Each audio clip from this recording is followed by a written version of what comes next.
Sir video photo video On the behalf of Boston Institute of Management, I would like to invite our honorable champion, Sri Abhinaya ma'am, to start the session. Let's give a warm round of applause to welcome her. What is emotions? Yes. Angry, sad. Very good. Angry, sad. Then? Crying. Emotions இருக்கு. Feelings. Feelings தான். Crying. What feeling? What kind of emotions we have? Emotional feeling. இப்போ ஒரு இன்ஸ்டிடியூஷனுக்குள்ள வந்து உட்காருறீங்கப்பா. First day முதல் நாள் உங்களை பத்தி இங்க வாங்க உங்களை கூப்பிட்டு ஒரு ஐஸ் பிரேக்கிங் பண்ண போறோம். ஐஸ் பிரேக்கிங்னா என்னன்னு தெரியுமா? What is ice braking?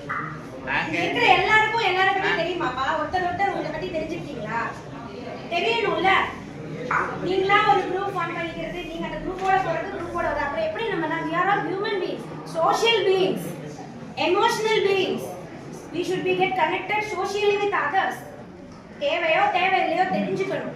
பக்கத்துல யார் என்ன பண்றாங்க, ஒரு பபிள் போட்டு பபிள்குள்ளே இருக்க கூடாது. ஓகேவா? So emotions அந்த இடத்துல emotions play a major role in determining your emotional well-being. இந்த emotional well-beingல இருந்து தான் எல்லாமே ஸ்டார்ட் ஆகுது. தெரியும்ல emotions.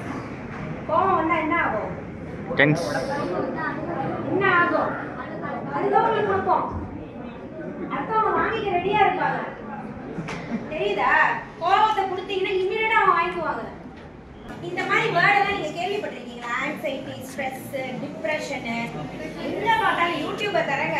உங்களுக்கு ஸ்ட்ரெஸ்ஸா, உங்களுக்கு ஆங்ஸைட்டியா, உங்களுக்கு டிப்ரெஷனா, வாங்க நாங்க உங்களுக்கு எல்லாத்துக்கும் ஒர்க் ஷாப் பண்ணி தரோம், உங்களை எல்லாம் கூல் பண்றோம் சொல்றாங்களா? ஏன் நீங்க ஒர்க் ஷாப் தேடி போகணும்? உங்களை யார் பார்த்துக்கணும்? உங்களை நீங்க தான் பார்த்துக்கணும். என்ன நான் தான் பார்த்துக்கணும். ஃபுட் இன்டேக்ல வந்து ரொம்ப காஷியஸா இருங்க. பார்க்கறது, அன்ஹைஜீனிக்கா சாப்பிடுறது, எதை வேணாலும் என்ன வேணாலும் பண்ணலான்னு பண்றது, அவேர்னஸ் இல்லாம இருக்கிறது, இதெல்லாம் வந்து ஹேபிட்ல இருந்து மாத்த பாருங்க. எல்லாத்துக்கும் ஒரு லீடர் இருக்கிறாங்க, எல்லாருக்கும் ஒரு டாமினன்ட் ஒருத்தர் இருக்கிறாரு. அவர் தான் brain. Brain is the controlling unit of our body. நான் உங்ககிட்ட இப்படி பேசாம இருந்திருக்கலாம்ல. இப்படி நாளைக்கு பேர் இதை சப்மிட் பண்ணணும், நாளைக்கு என்ன ஆகும், அவங்க கிட்ட கேட்பாங்களோ, காசு வேற கையில இல்லை, என்ன பண்ண போறோம் நாளைக்கு. இன்னைக்கு பிரசன்ட்ல எல்லாரும் நல்லா தான் இருக்கும், ஆனா பிரசன்ட்ல யாருமே ஃபோக்கஸ் பண்றது இல்லை. ஒண்ணு பின்னாடி யோசிப்போம், இல்லைன்னா முன்னாடி யோசிப்போம். இருக்கா? நினைப்போமா? நீங்க உட்கார்ந்துருப்பீங்க, இப்ப பாதி பேர் பழசையோ இல்ல ஃபியூச்சரோ ஏதோ நினைச்சுட்டு தான் உட்கார்ந்துருப்பீங்க. தவிர்க்கவே முடியாது. இருக்கா? அப்போ மைண்ட்ஃபுல்னஸ் வந்து தயவு செஞ்சு பிராக்டிஸ் கொண்டு வாங்க. சிம்பிளான ஒரே ஒரு டெக்னிக் சொல்றேன் ஸ்டூடெண்ட்ஸ்க்கு. சிம்பிளான ஒரு டெக்னிக், பிரீதிங் டெக்னிக். உடனே நான் யோகா பண்ண சொல்லிட்டேன், மெடிடேஷன் பண்ண சொல்லிட்டேன், இது ப்ராப்பரா கைடடா பண்ணணும் இல்லை, நீங்களே பண்ணலாம். ஓகேவா? காலையில் நீங்க வரீங்க இல்லையா, வரும்போது பல ஸ்ட்ரெஸ் டென்ஷன்ல தான் வந்து நீங்க கிளாஸ் ரூம்ல வந்து உட்காருவீங்க. ஸோ ஒரு 10 சைக்கிள்ஸ்க்கு இல்லைன்னா அட்லீஸ்ட் 5 டைம்ஸ் ஆகுது பிரீத் பண்ணுங்க. Okay, all of you close your eyes.